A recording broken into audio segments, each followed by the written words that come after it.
day before the Russian and US presidents are due to meet, former Soviet leader Mikhail Gorbachev has called on Moscow and Washington to make up for lost time and restore trust in order to de-escalate global tensions. First of all, it's good that this meeting will finally take place, but it's a pity that this is happening only now, Gorbachev told RIA Novosti on the eve of the first meeting between Vladimir Putin and Donald Trump.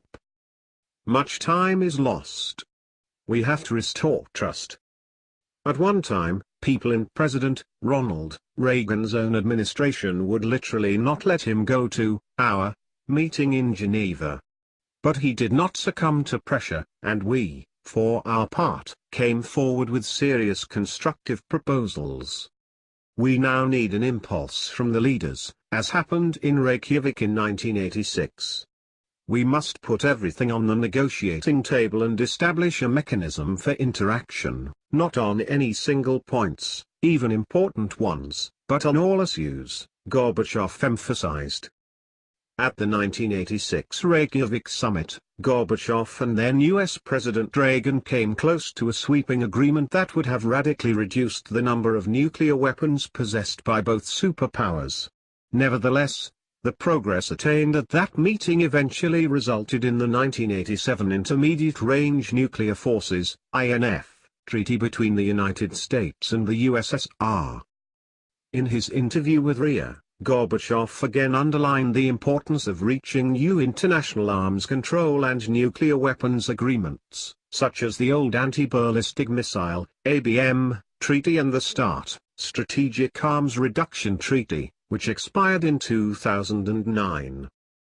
The urgent task is for diplomats and the military to immediately take up the rescue and restoration of the nuclear arms limitation and control system across the entire spectrum, START.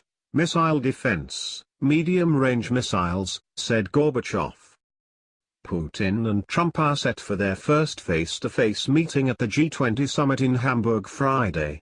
Russian presidential aide Yuri Ushakov earlier said the meeting could touch on the issues of arms control and strategic stability. No matter how hard it may be, I'm certain that it is possible to have a constructive interaction, Gorbachev concluded.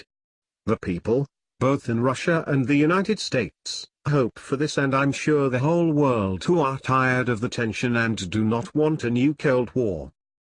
Mr. Gorbachev, we agree and argue the leaders of the entire world could use to take heed and hear your words. We know what the weapons of World War III will consist, and sadly we know the weapons of World War IV will too, and sadly that is sticks and stones if we don't stop these elite bankers and their global agenda. We are anonymous. We are legion. We can forgive but will never forget. Expect us.